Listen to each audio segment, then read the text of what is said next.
Bapak, Ibu, dan saudara-saudara yang dikasihi Tuhan, salam sejahtera bagi kita semua dan selamat bertemu kembali dalam ibadah minggu biasa ke-16. Hari ini kita akan bersama-sama merenungkan sebuah tema, setia beriman di tengah tantangan dan penderitaan.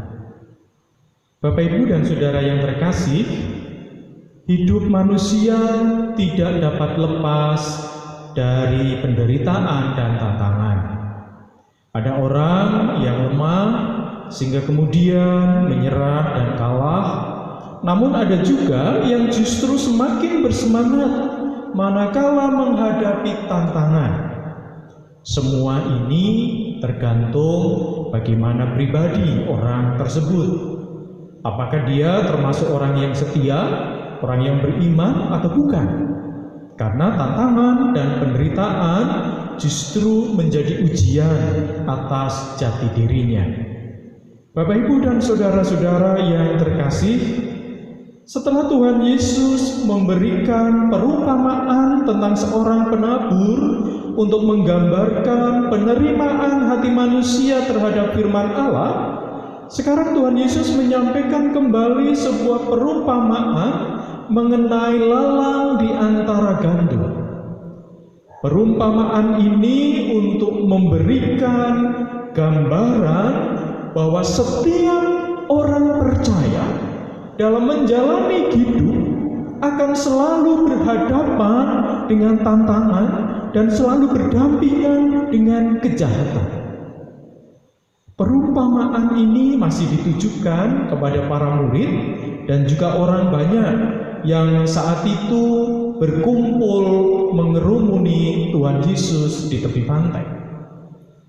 Yesus menceritakan tentang kerajaan Allah, yaitu saat di mana Allah memerintah dan menegakkan kembali kerajaannya. Dalam perumpamaan ini diceritakan ada seorang yang menabur benih yang baik, yaitu benih gandum.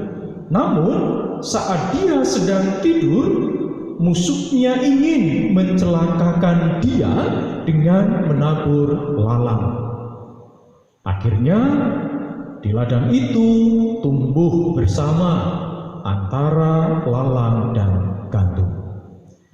Saat mulai muncul bulir gandum, barulah nampak juga lalang.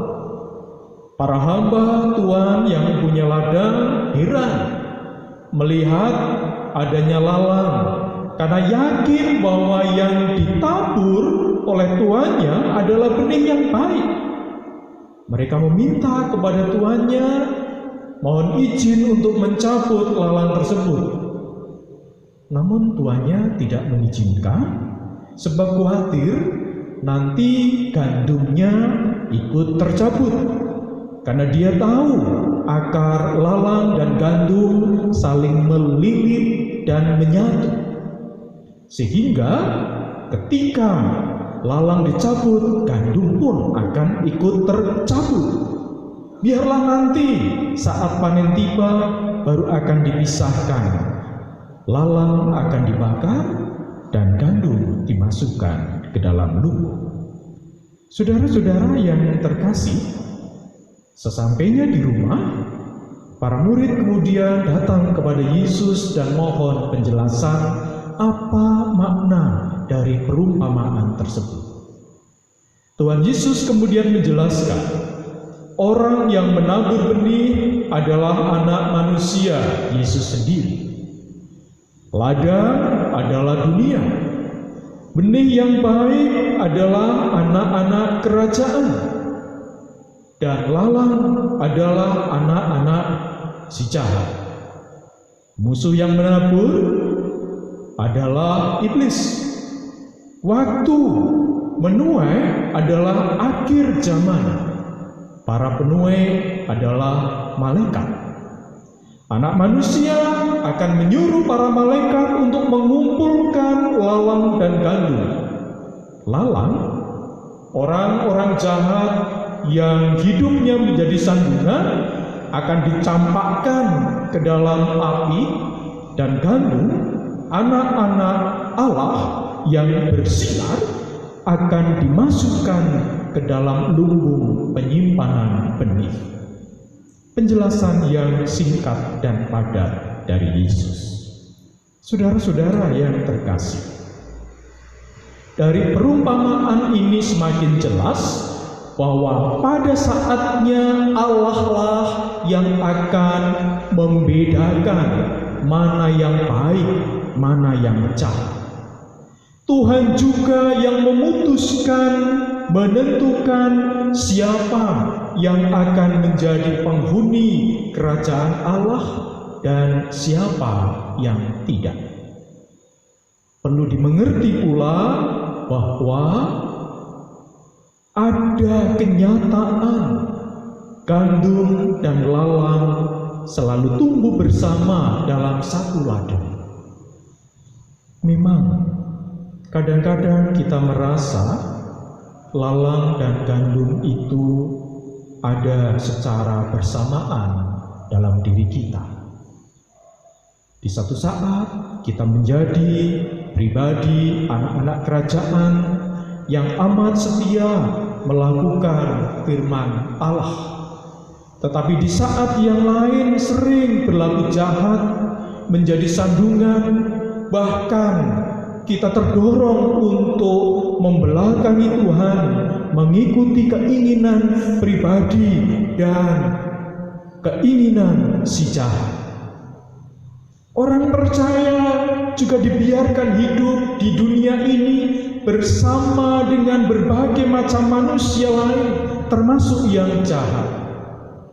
Dan melalui berbagai perjumpaan itulah imannya diuji dan ditempa agar semakin matang dan berkenan bagi Tuhan. Saudara-saudara yang terkasih, melalui perumpamaan ini kita dapat mengambil pelajaran bahwa yang pertama, janganlah kita mudah terkecoh. Bijaklah membedakan mana yang baik dan yang tidak baik. Cara pandang kita memang berbeda dengan Allah. Tuhan Allah tidak menghendaki manusia saling membinasakan. Tuhan sendiri yang akan memisahkan kebaikan dan kejahatan, serta siapa yang berhak masuk ke dalam kerajaan Allah. Yang kedua, anak-anak Allah atau gandum memang harus hidup berdampingan dengan lalang dalam satu ladang. Suatu kehidupan yang tidak menguntungkan. Tapi itulah tantangan yang kita hadapi. Dalam menghadapi tantangan inilah kita harus tetap setia dan beriman kepada Tuhan. Jangan khawatir, takut disingkirkan oleh lalang. Sebab Allah sendiri yang menjamin kehidupan dan keselamatan anak-anaknya. Lalu apa yang akan kita lakukan dalam hidup ini? Yang pertama, mari kita mengintrospeksi diri. Kita sedang dalam posisi yang mana? Gandum atau lalang? Pastikanlah bahwa diri kita adalah gandum, bukan lalang. Teruslah hidup dengan memperbaiki diri. Yang kedua, bertahanlah dan terus bertumbuh dengan fokus kepada Tuhan di tengah-tengah ancaman lalang. Senantiasa waspada dari lalang yang dapat mengecoh dan menyesatkan. Jangan mudah disesatkan oleh sesuatu yang nampaknya baik, namun sebenarnya jahat. Selamat menjalani hidup dengan setia beriman di tengah tantangan dan penderitaan. Tuhan menguatkan kita. Amin.